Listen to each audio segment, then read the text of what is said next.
Russell said she'll be late, and she's later than me, which is really late. All right, you want to call roll? Yes, sir.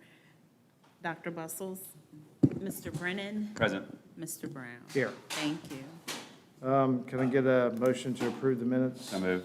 Second, all in favor? Aye, it's us. All right, let's go to our first presentation. Hey, Grace.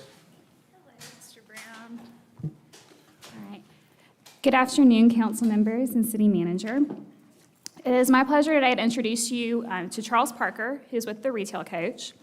Based in Tupelo, Mississippi, with team members across the Southeast, the Retail Coach is a national retail consulting, market research, and development firm that combines strategy, technology, and creative expertise to deliver high-impact retail recruitment and development strategies to local governments and economic development organizations. In April, our department partnered with the Retail Coach for their Retail 360 process, and we've already seen great results. I recently returned from the ICSC Las Vegas conference with their team, where they were instrumental in connecting and coordinating meetings and introductions for me with retailers and developers across the country.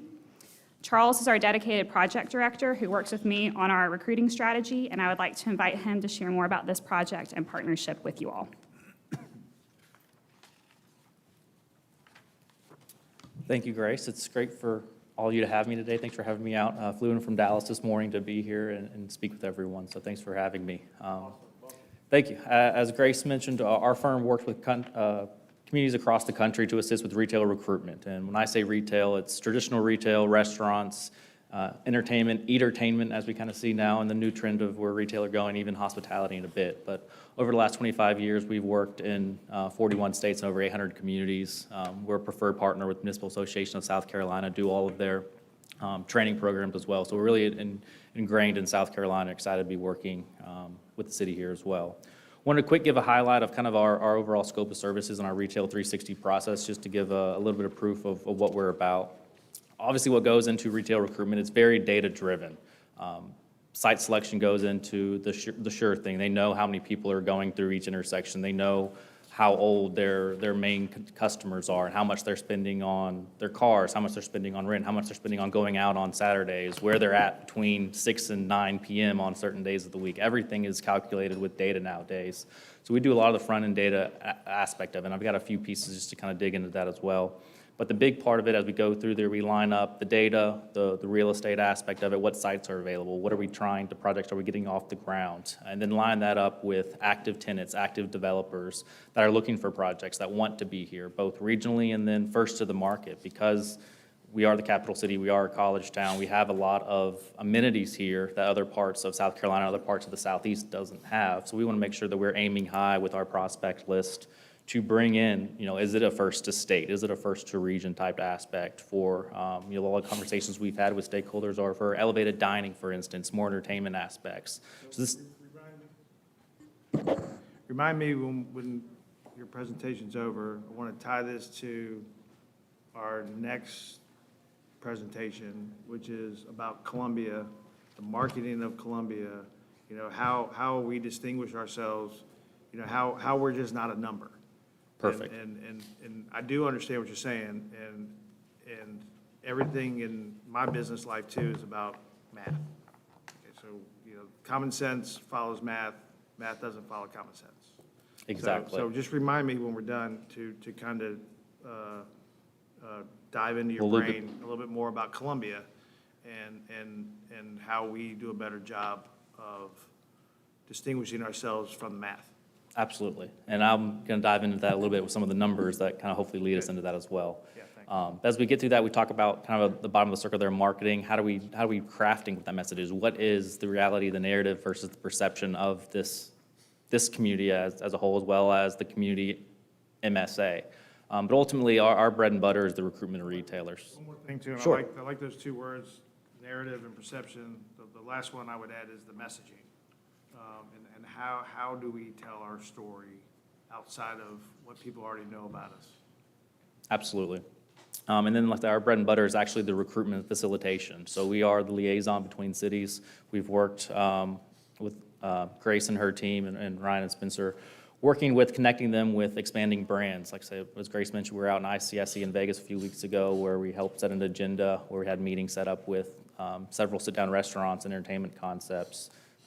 And Grace in her role was representing the city in that aspect. But to get into more of kind of the aspect of the numbers and things, flipping over, obviously we've got our city population, 140,000 roughly, that live in Columbia proper, but we know we're serving a much larger area than that. We use cell phone tracking and to look at and say, hey, where are shoppers coming from? So we do a geofence of some key downtown destinations, because that's one of the main focuses that we're looking at. And we see that, overall, we're serving over 350,000 people on a regular basis that have access to our places to eat, to our places to shop, to the places entertainment, these sporting events we have on campus as well. So that's kind of the piece of the pie that we're going after, is 350,000 as a whole. But I'll also dig a little bit deeper into that and what type of people are those 350,000? How do they spend their money?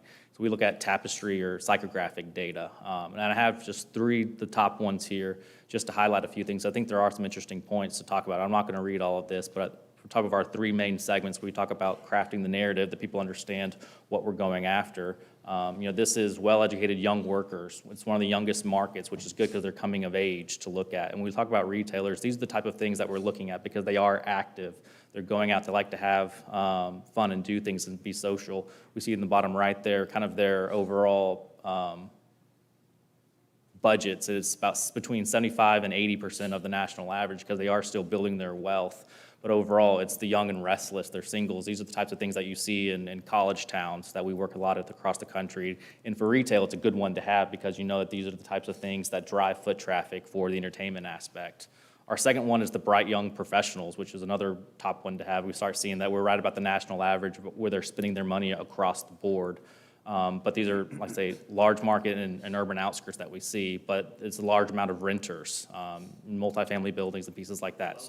So it matches up with who we are, but it allows us to look a little deeper at how they spend their money. And I really wanted to focus on this last one. It's our third group, but it's the Gen X Urban, the in style. So these are city dwellers, usually married couples, one kid or no children. But the big piece here is we look at our third biggest one has that index on the bottom right, those little boxes. They're 15 to 20% higher than the national average of where they're spending their money across their budget aspects. So we do have sub-markets within this area that do want to spend their money, that have the money to spend and can drive new business coming into town. So these are the type of things that we dig into and look at and say, hey, how do we craft that narrative and make sure that our recruitment pitch highlights some of our strongest points, which is, life mode groups like this, that we do have those core populations that can support those types of businesses that we're going after. And then lastly, we wanted to wrap up that, we are looking at the overall market as a whole, but we're also being very sub-market based. So things that work on Divine Street or 5 Points may not make sense for North Main or for other parts of downtown.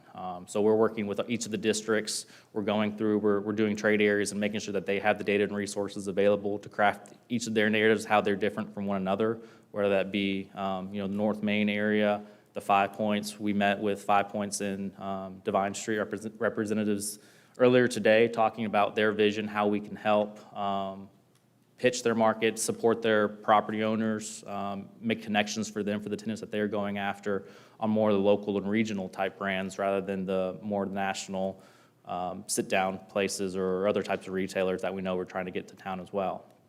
And then lastly, kind of wrapping it back up with kind of the ICSC aspect. And this is, like I say, really what we bring to the table. Our core value is helping with the facilitation, working with not just the retailers themselves, but developers. And I know we've had a handful of meetings with developers that are actively looking for projects in Columbia that want to be here, that either have ties here or out of Charlotte or Atlanta or Dallas that we've talked to, that have asked us, hey, what are the available sites? Send over the types of projects that the city would like to see. So there is a lot of interest that we've seen already in the market from the tenant side and the developer side, and it's kind of getting to that point now since April of how do we get all the stars aligned to get projects moving off the ground? How do we get the right project and the property in the right hands to move forward because the interest is there?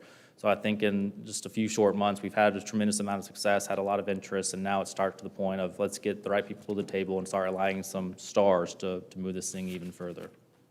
And then I just had the kind of the life cycle of the commercial real estate world there. Probably a little bit redundant, but talking about how sometimes slow these things can be. If we call on a restaurant, I always say if we call on Chick-fil-A and they say yes, we're not sitting there having chicken nuggets for 18 months at the fastest. So it is certainly a process, but I think from where we're at, 90, 100 days in, whatever it is, where we're at today, very optimistic of where we're at. Let's say Grace attended the big real estate conference in Vegas with us a few weeks ago, was at Charlotte a few months before that. So we have great support from the city. It's been a great teamwork from where we're at, and we're just very excited for what the next steps are. But I know would love to answer some questions and talk about what we're doing, kind of where we're visioning at for what's next. All right, so we just wrote down some random questions as we're going through. So does Columbia fit more regional or national type retail?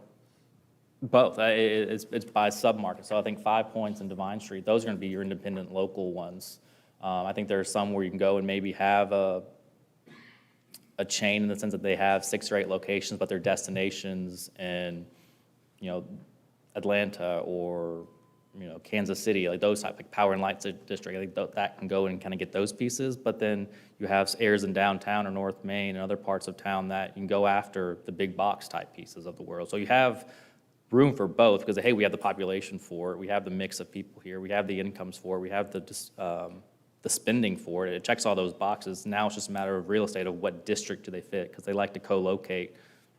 Costco's not going to drop down on Divine Street. That's just not a fit for them, even if there was space. So I think we have the right districts and the right environments for across the spectrum. So do you feel like there's a chicken and egg kind of scenario in Columbia, or do we have the fertile ground to attract people now?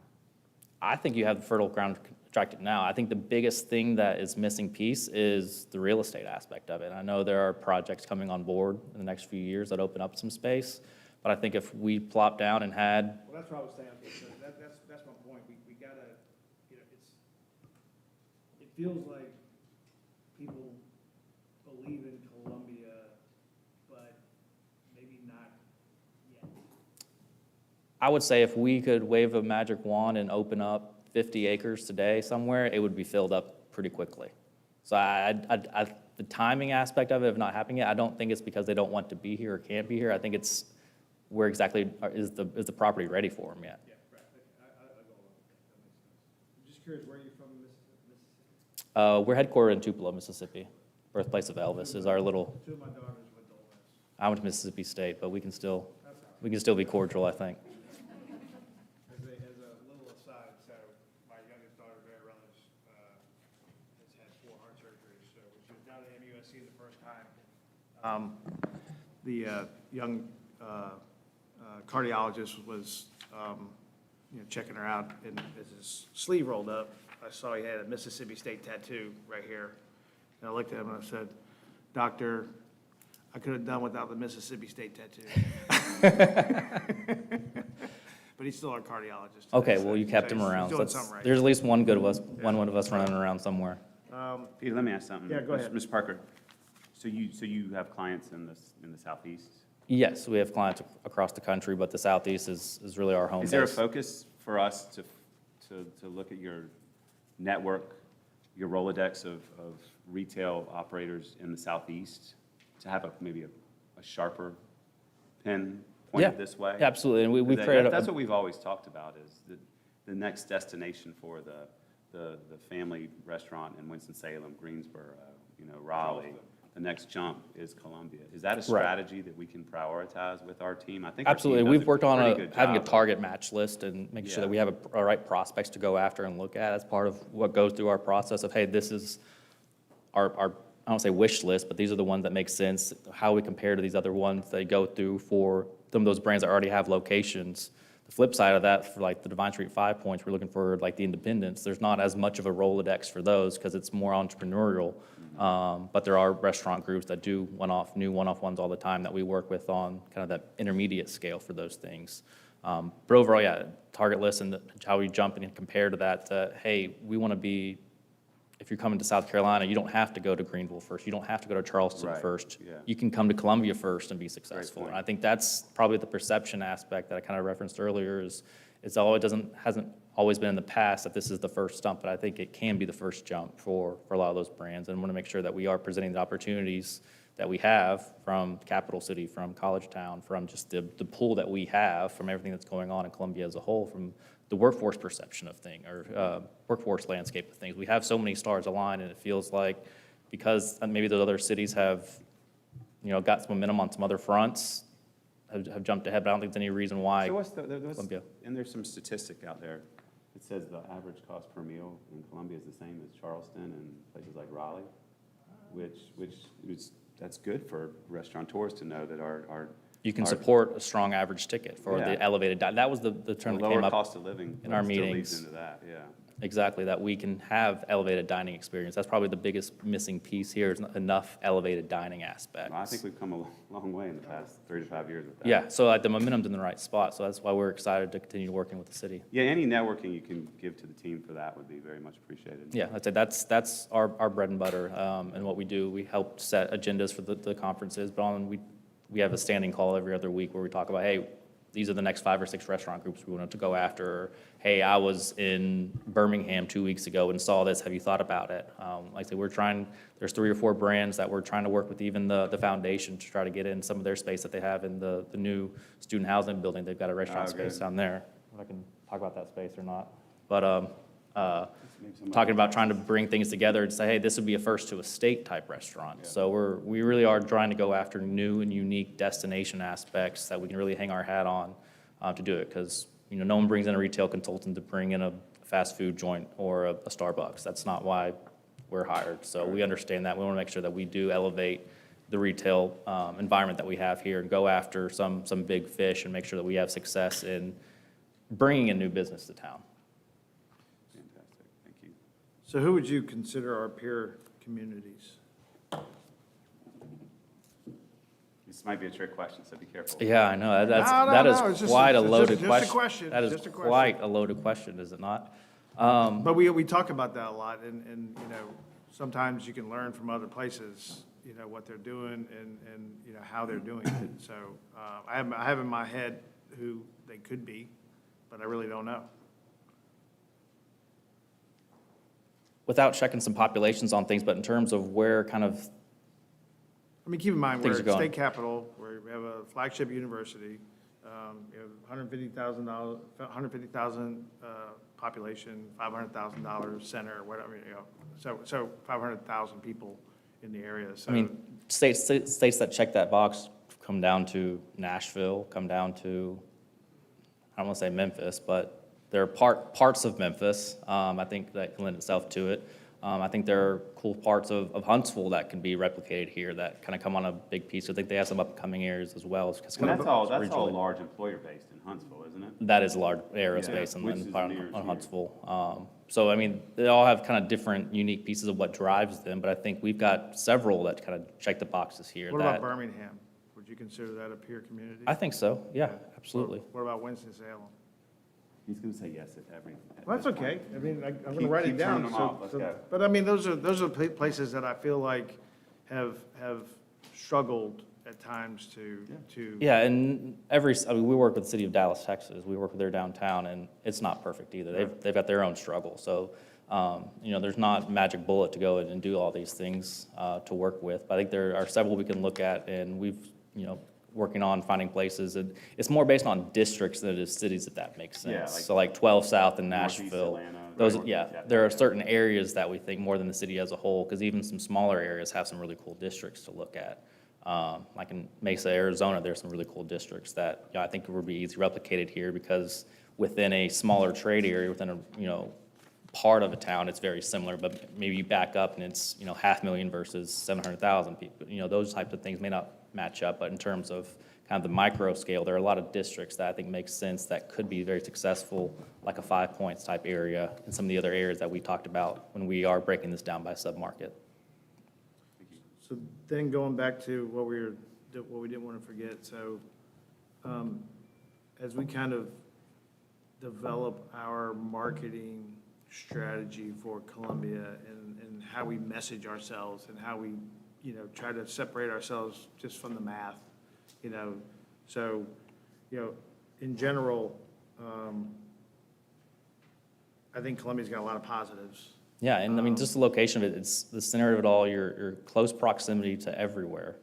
I mean, you're 2 hours from just about anywhere you'd need to be. I think that's one of the biggest thing that, Charleston doesn't have, is, you gotta go all the way out to Charleston for the most. You gotta basically fly out there. If you're anywhere outside of the Carolinas, you're flying into Charleston. I think for Columbia, you've got the much better reach for drive, fly, whatever you need to do, get out there. I think that's probably one of the biggest things that has been overlooked is just the geospatial proximity that Columbia has on top of all the amenities in here, beyond just the university and the capital city. That there are jobs and workforce and that there are pieces here that, has a good place, and that we do have those segments of the market that support cool new restaurants that aren't just for college students. I think that's probably a big piece of how you jump from being a college town to not just a college town, even though you need both to ultimately be successful.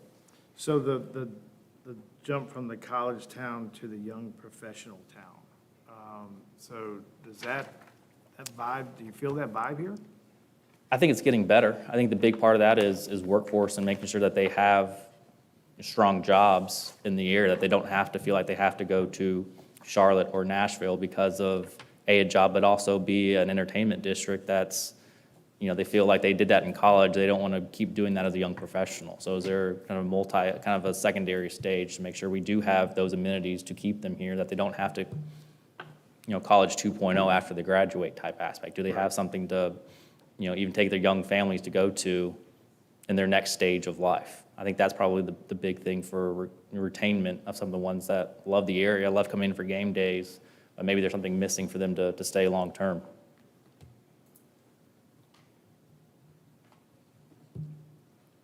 I know you're just getting here, so we've had a really good conversation.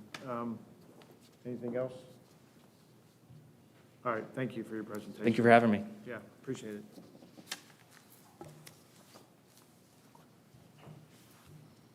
All right, well, that goes right in, leads right into the next segment, doesn't it? Did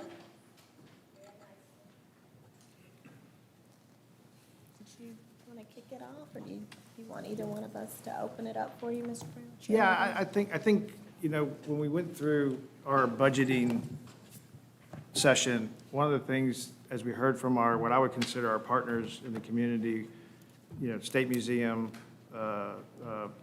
Museum of Art, Venture, the Convention Center, I think everybody is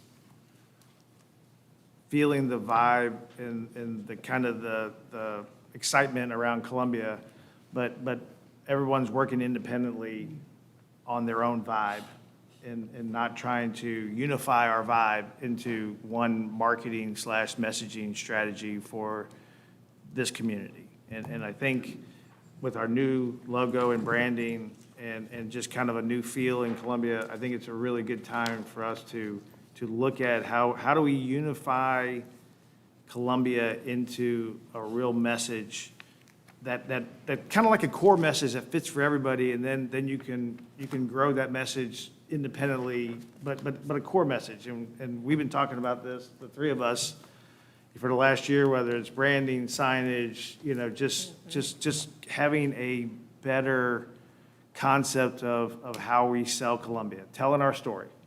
How do we tell our story, and how do we get everybody involved in the same story? So I think that's kind of where I'm at, and it feels like everybody's there, and it's time to tie it together into some meaningful strategy on messaging and marketing of Columbia. So we do, it was included in your packet, but probably just as of yesterday. So there is a memo in there that does talk about our hospitality tax, state accommodations tax, tourism development fee recipients. And Missy Kaufman reminded me, for years, we've required them, and it's in the application guidelines and everything, for them to use our branding. Our newest branding has been put out there. There's actually a site for them to go to and utilize that. I think if you look at a lot of the publications that go out, Tina Saxon works with a lot of them. A lot of times when they're putting information out there, so they are going to be using our new branding in that. That's what we've been currently doing, whether we want to, oh, go ahead. Oh, sorry. Yeah, Daniel's not here to yell at you, so. Oh, my bad.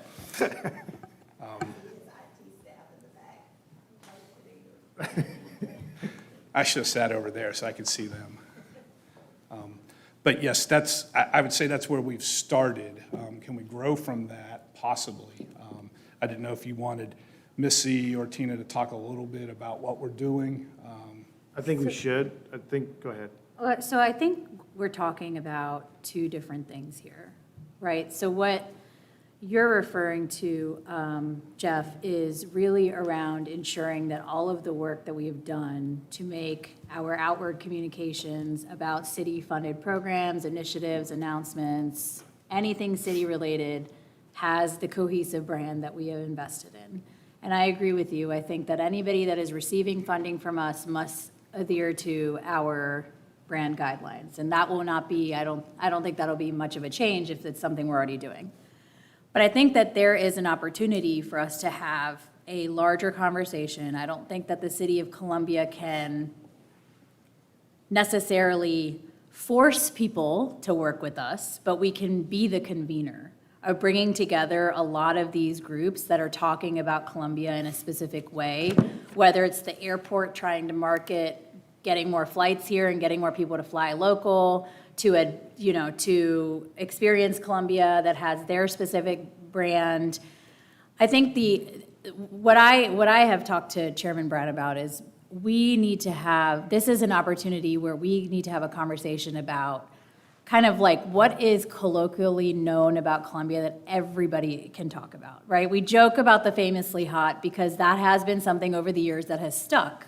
And there is some value to that. There is value that is something that even like Market on Main has a fern wall that you can take pictures that says famously hot, right? What is it that we can all get behind that when we talk about Columbia, we all say?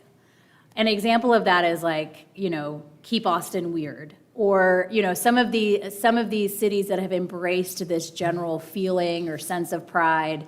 And every group is going to have its own little, branding approach.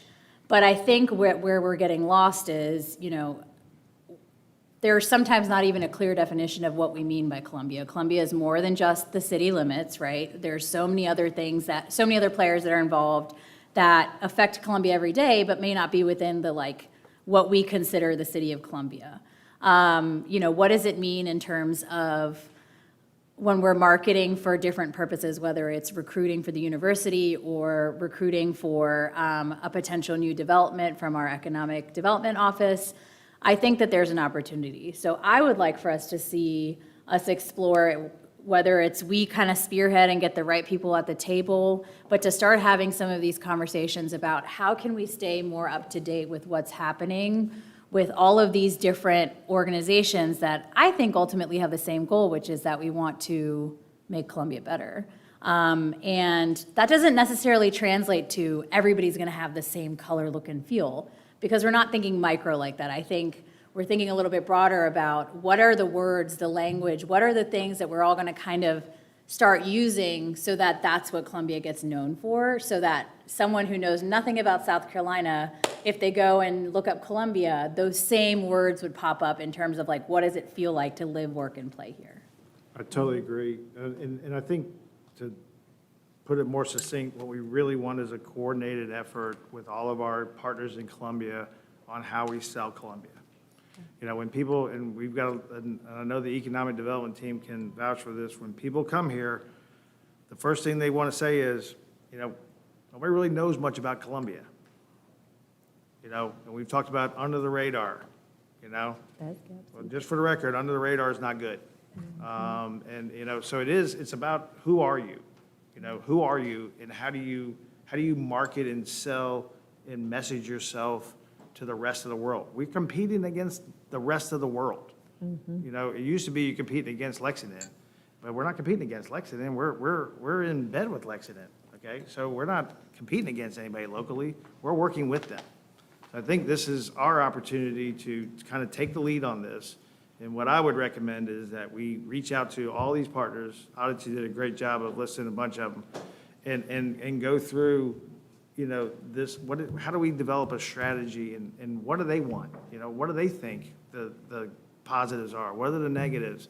What are the things we can do better? How can we strategize on a more coordinated effort on how we sell ourselves? And when you go sit on a plane at Delta and you look at a magazine and it says something about Columbia, you look at it and go, yeah, that's us.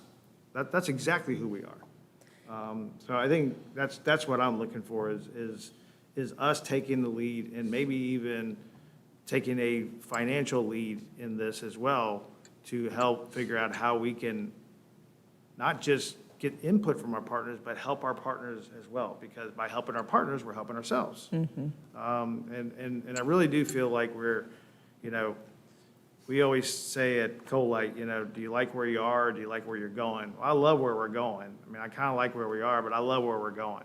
But I think we got to have a better coordinated strategy on where that is. Otherwise, it might be messy getting there. Well, I do think that the timing is right.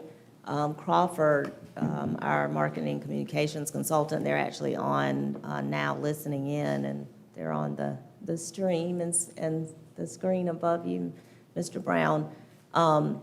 But we tried to explain the chairman's vision with this. I think you've articulated it very well, and Dr. Bustles has added to it. And I think what I'm hearing you say is almost like overarching themes that everybody can get around, which is really where Bryant and the Crawford team started when they started down this journey with us. So I don't know if they want to speak to any of this as well, but I know they were really wanting to listen to get a little bit more insight into what you were specifically thinking about our partners as you describe them, and they truly are partners. But there are some very common themes that I think wouldn't hurt anybody if we all coalesced around that and made it even more clear, and maybe some clear directives if they chose to. Like Dr. Bustle said, you can't, necessarily, I don't guess, make certain requirements. I guess we could, but I don't know that we want to make it feel like that. But I think it's really easy because there are things that already make sense, themes about Columbia that really could be applied to their marketing efforts.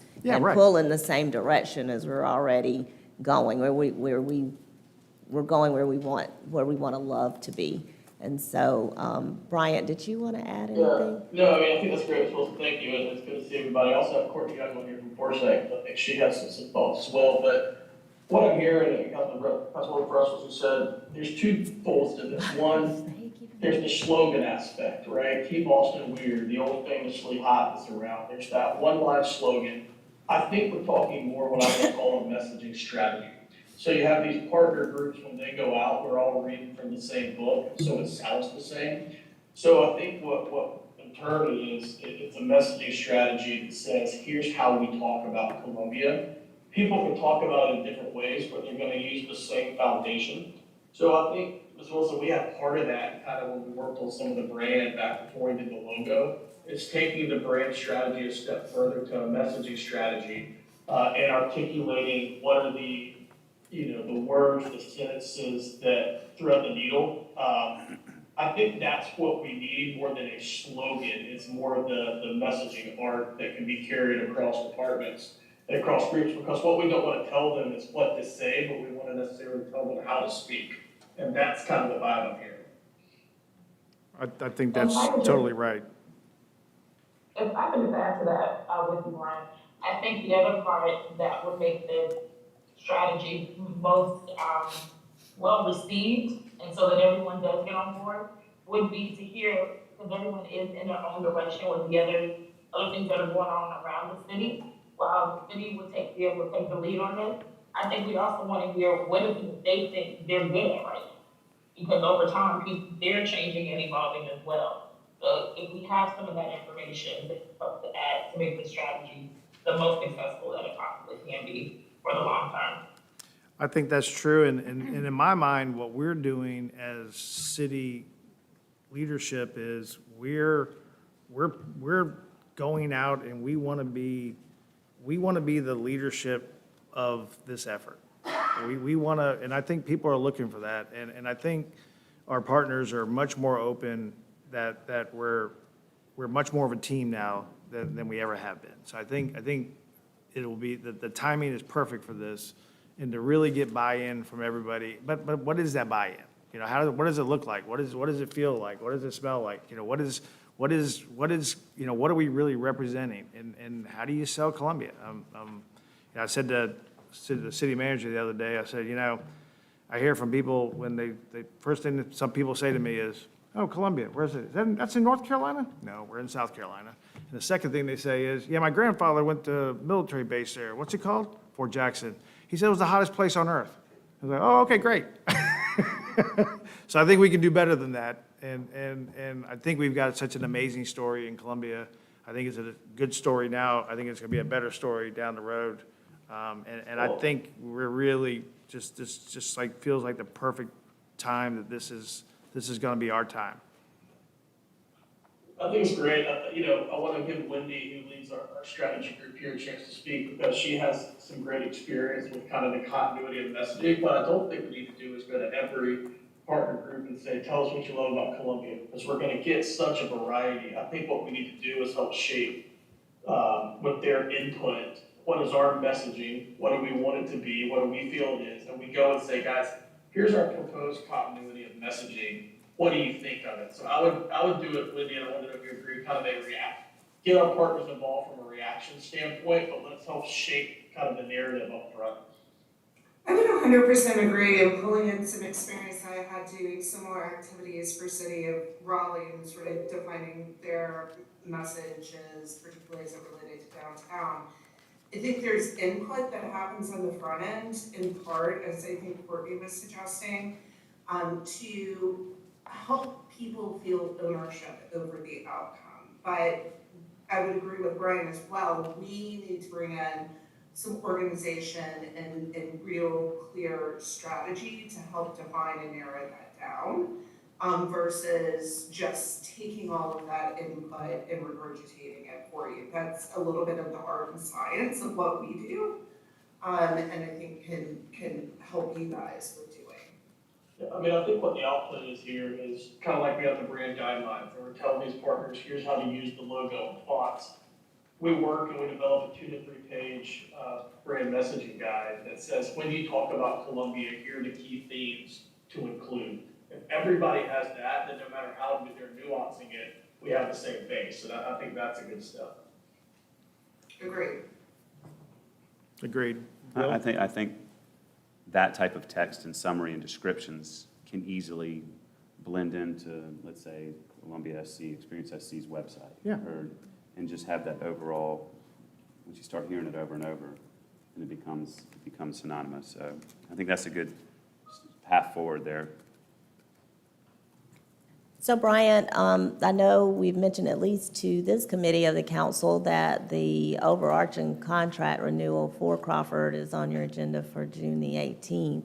And I feel like there are components of this, or many components of that contract that you will see, creative and others. But Brian, there's still time, now that you're hearing this today, if you want to, we need to make some tweaks to make sure this idea of the messaging strategy is well encompassed, if you feel like any changes need to be made. I feel like, look, as partners with you guys, this is the kind of work that we just do as partners that are part of the overall work. So let me work with our team and Courtney and what we'll do, as well as what we do with Alicia, and kind of put together an attack approach. But no need to change the SMW. This is the kind of work we'll weave in between the larger projects. Great answer, Brian, great answer. Great. And I would just add, Brian and team and Courtney, and I'm sorry, I missed the other individual's name. I think there's also some merit to you all, if it is that we do a convening for a couple of hours, you all facilitating some of those discussions so that it doesn't come off like, you know, we're requiring a certain thing. And I also feel like there are certain things we're trying to shake in terms of our image as a city as well. And so to have a third party come in that has really looked at all of these different pieces and then, you know, kind of weaving in conversations around what these partners see in terms of how they talk about things, I think it would actually be a really great discussion. And then the follow-up could really be creating some kind of buy-in into a general understanding and acceptance of like, this is the way that we're going to talk about Columbia, and obviously tailor it to our audiences, but these are like you said, the foundational components that will exist across all of the partners. I love that. I think let's get a foundation down, and then we can work with the team to say who are the partners, and we can do an hour or two facilitation with each, and we leave with their input and come back with a consensus. I think that's fantastic. I would just add, I love that you use the word facilitate, because that's really how we need to think about gathering input, and making sure we're doing it purposefully. Great, love it. All right, thanks, y'all. Sure. Good to see everybody. Appreciate it. Don't leave yet, because you all have also given some input on the next item. I'll let Mr. Palin, I'm sorry, I'm just joining your committee Sure. that you helped to liaison. Yep, you're fine. The next item is the Shaw Circles Innovation Tour Playbook. Mr. Ryan Coleman will be here to discuss, and also we have Peyton Lang here as well to answer any questions on what we're looking to do.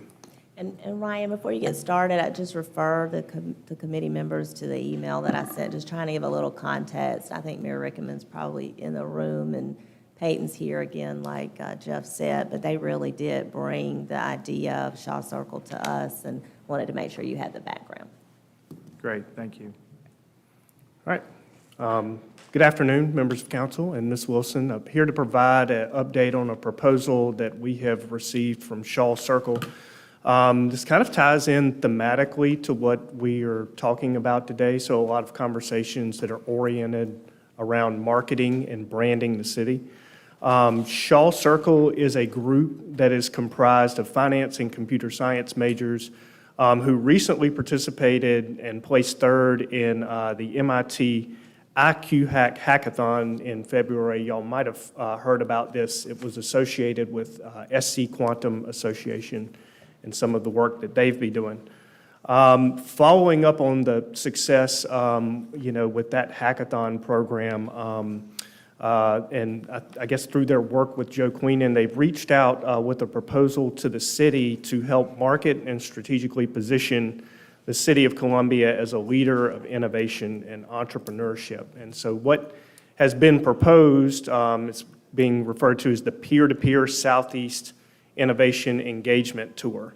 That group is comprised of the team from Shaw Circle and their management. That's Jordan Fowler, who's a 2024 Finance and Computer Science grad from USC, Carter Burns, also 2024 Finance grad, Jack Oberman, Mathematics and Computer Science, and Ryan Henry is 2024 in Finance as well. And so what they have proposed is to go out and do kind of a road show around the Southeast. And so to go talk with other cities in the region, as far south as Miami and then up north into the Washington, D.C. area, and to go out and meet with higher education institutions, to meet with businesses, to meet with capital groups, and to meet with other young, talented individuals that we would want to try to attract to the Columbia region, and talk with them about what's going on, here with our quantum programming, with our higher education programs at the university, to talk about the great things that are going on at GrowCo, at the Innovation Center, and to start to put Columbia on the map in some of these high-tech innovation-based circles. So the objectives of this are really to help develop relationships and partnerships with other key economic centers that are involved in information technology, to elevate awareness about Columbia as a hub for innovation and entrepreneurship, to also bring back information. We want to learn how other cities and their programs are positioning themselves for future growth in this space. And then they will take this information and present these findings to the council, working with the university faculty and staff, the leaders at the Innovation Center, and SC Quantum as well. And then also working collaboratively with these institutions to create, specific marketing materials that would be utilized to help promote Columbia's economic development even further.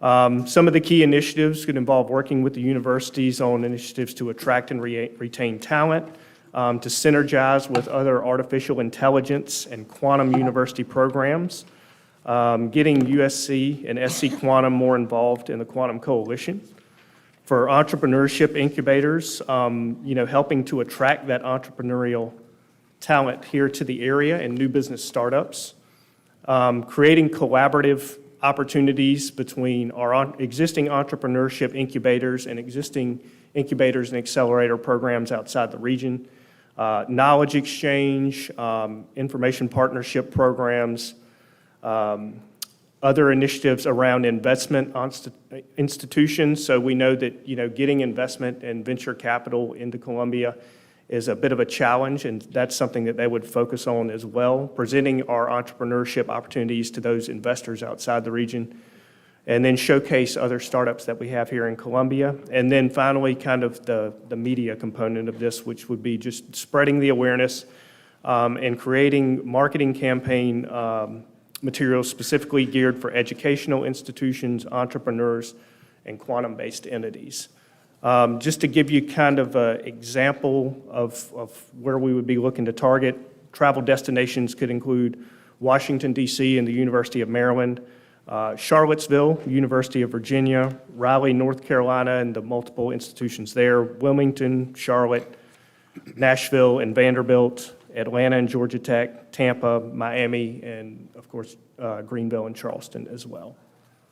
I'll take a pause there for a minute just to see if y'all have any questions before I go further, because there is additional information around how this ties in with our existing branding work through the PR department and Crawford Agency as well. So my question would be, when this was over, what does it look like? So is this like a white paper? Is it a blueprint? I mean, what do you consider the outcome to be?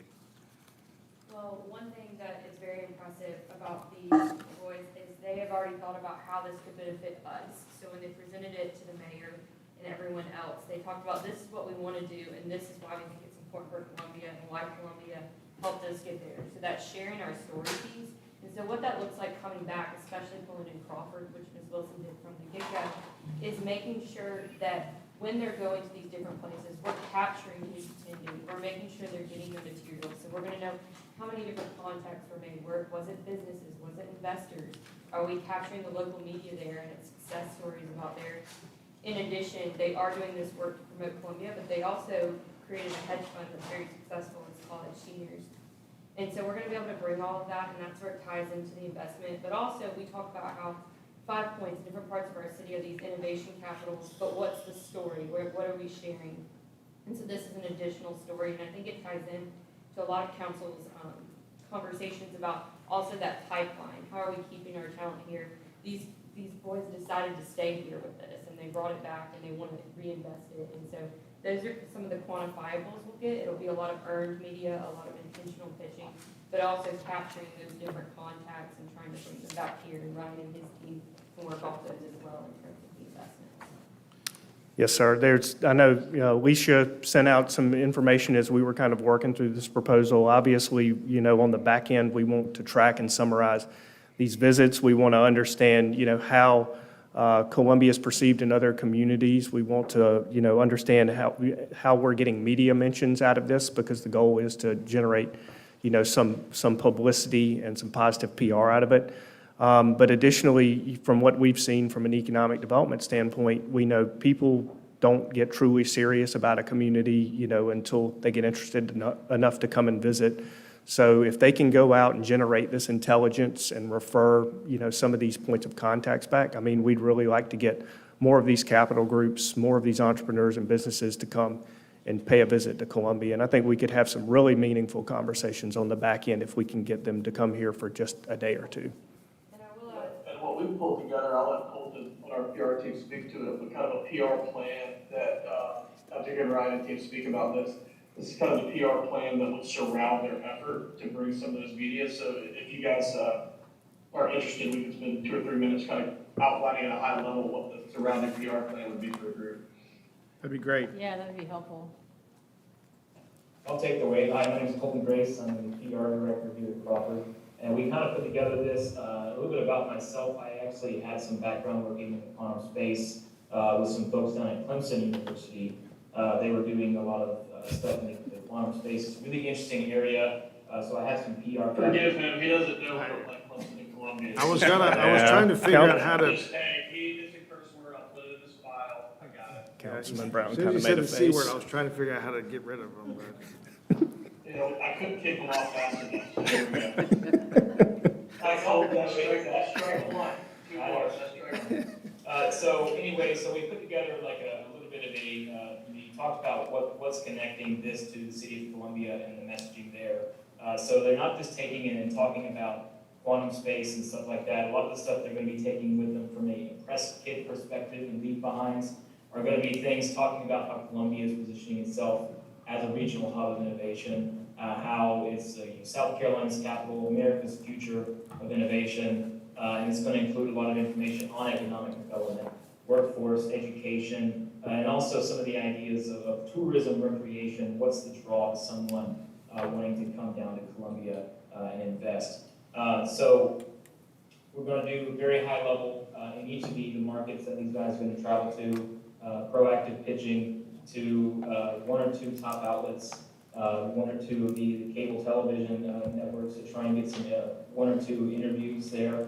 And also working on some of the regional business journals to start talking about how Columbia is positioning itself for innovation and innovative workforces, looking at some higher education outlets such as Chronicle Higher Education, Inside Higher Education, that are beginning to look at the new avenues of higher education in artificial intelligence and quantum workspaces, and then also looking at quantum specific.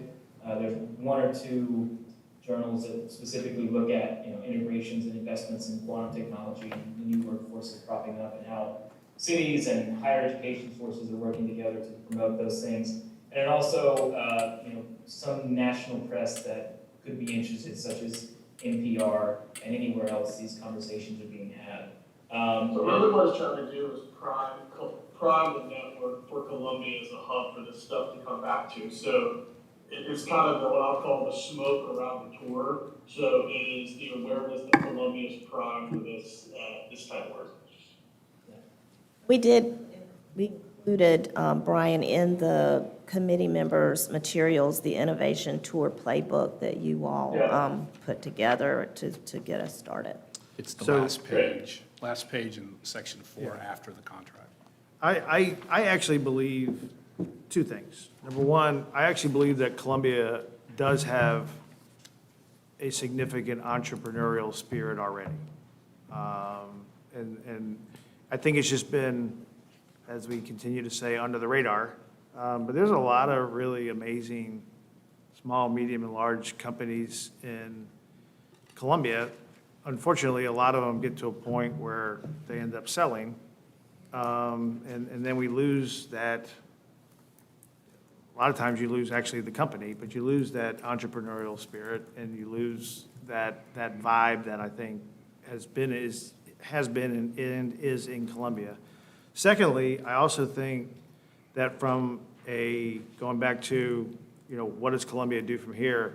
I think it would be very smart to drive a broader-based entrepreneurial strategy in Columbia and try to develop that vibe. I think we're better off with young people coming here as entrepreneurs than we're probably going to have young people coming here for other reasons.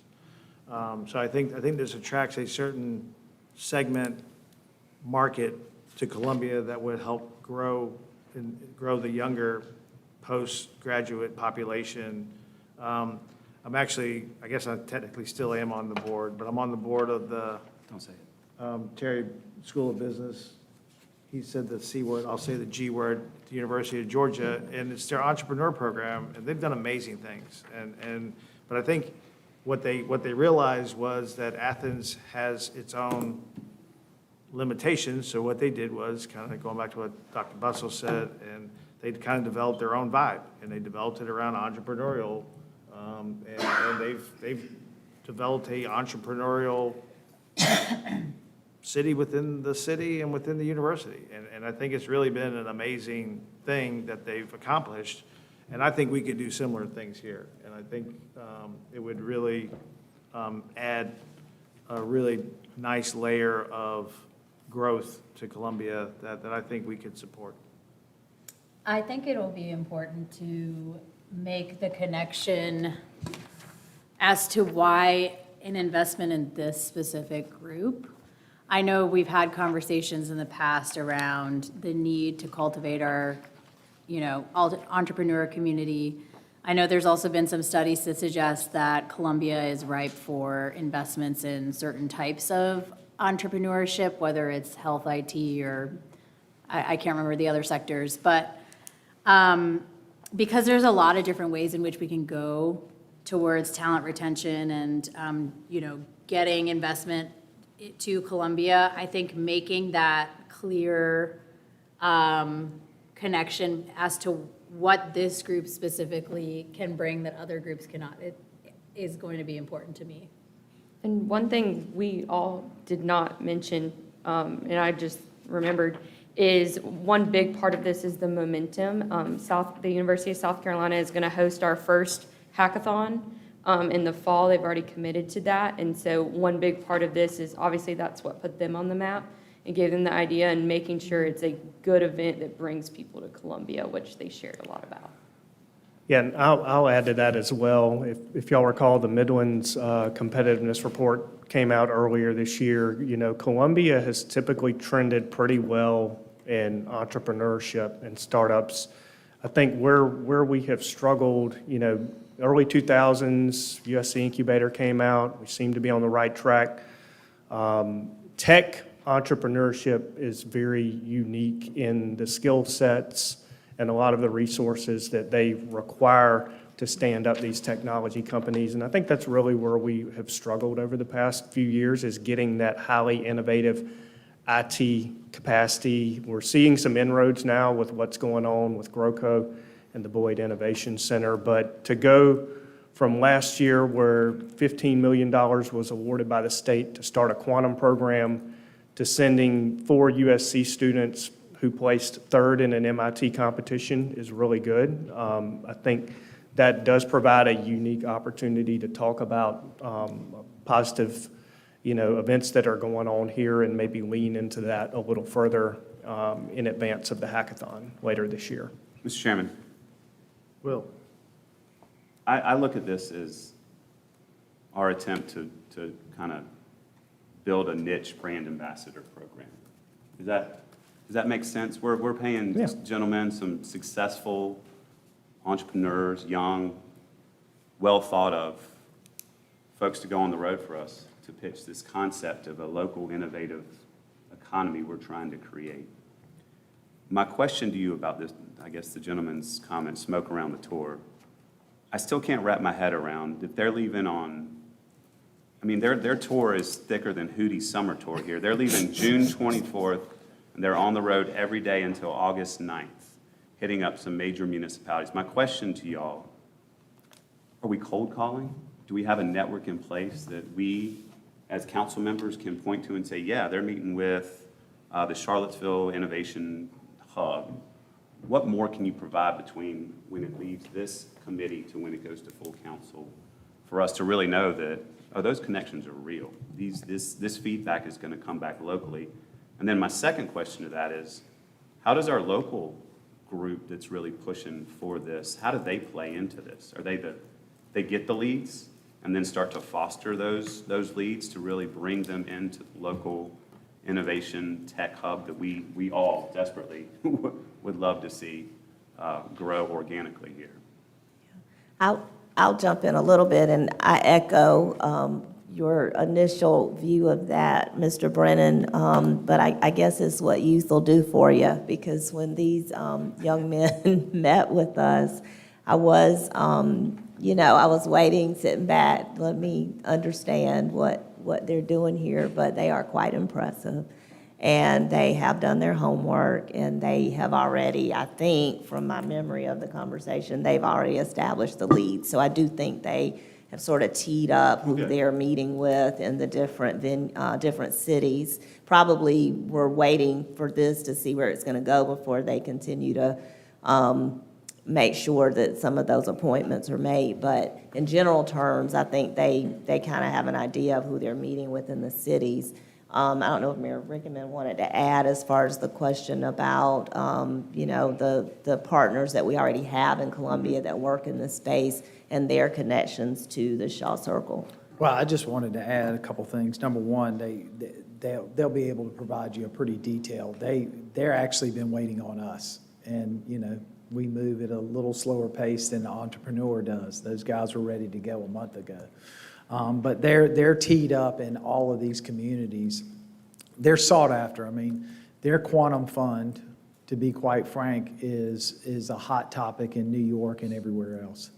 Because these young guys have done something and they put this fund together through this. They've raised $25 million for the fund. They got the highest grossing fund back in, and that's why they're such a good ambassador, because they tell everybody the story.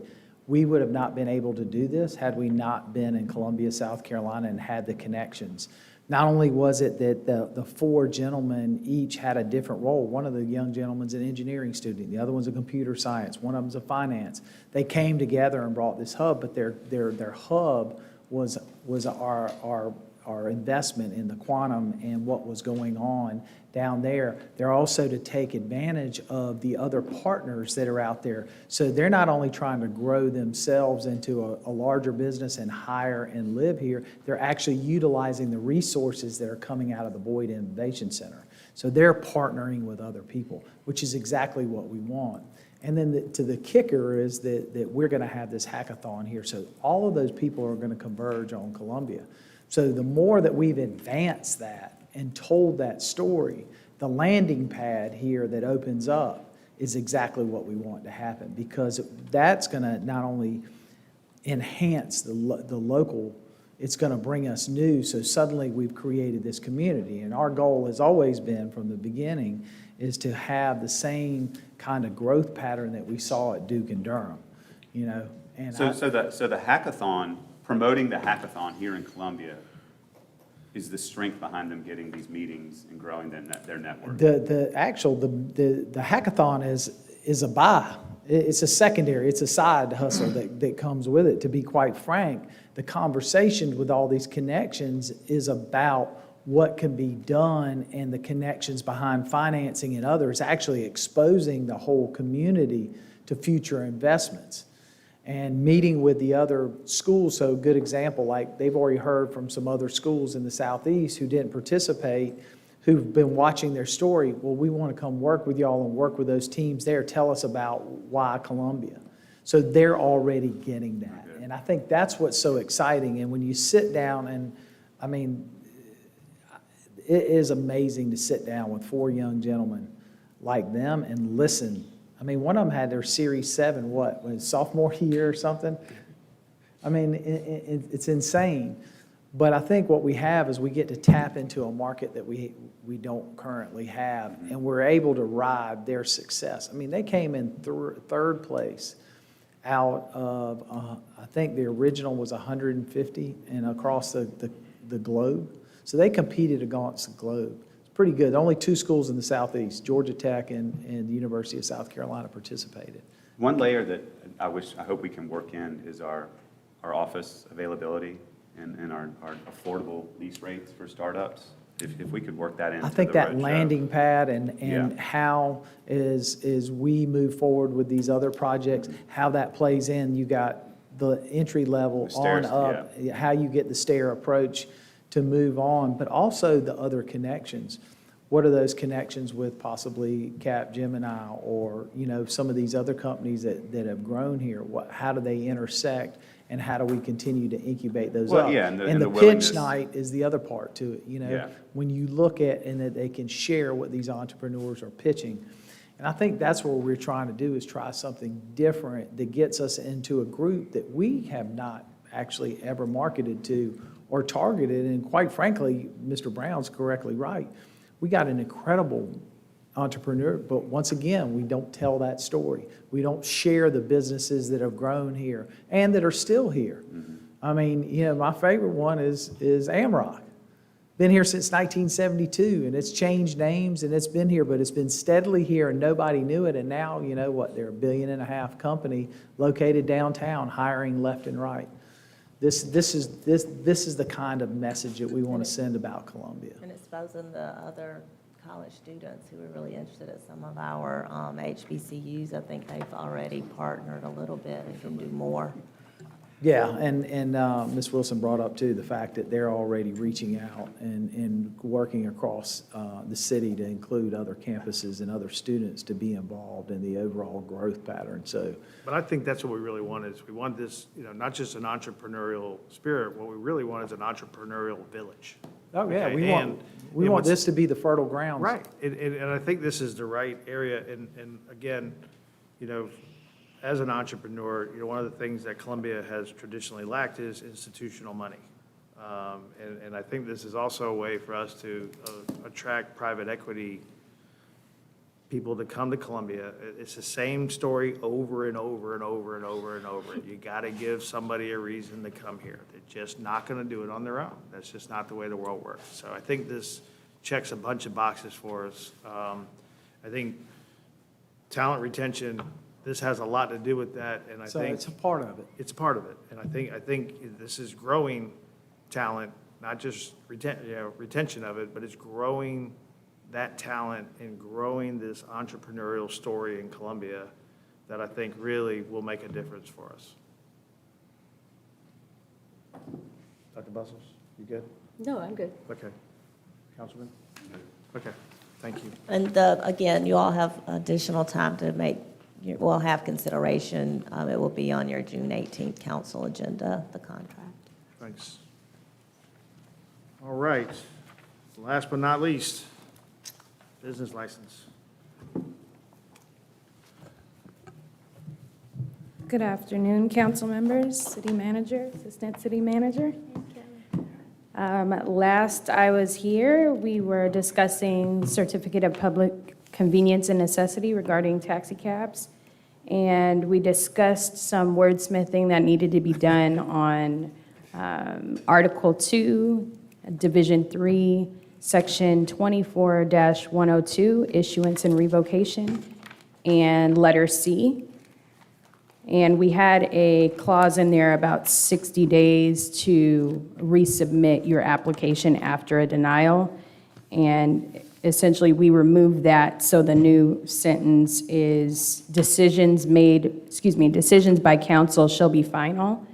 And an applicant may submit another application after a period of 6 months has elapsed from the date of the previous denial or revocation. And we left it at that. Simple, I like it. All right. Everybody's good? Okay, I like it. May I make a friendly amendment, city council, please, ma'am?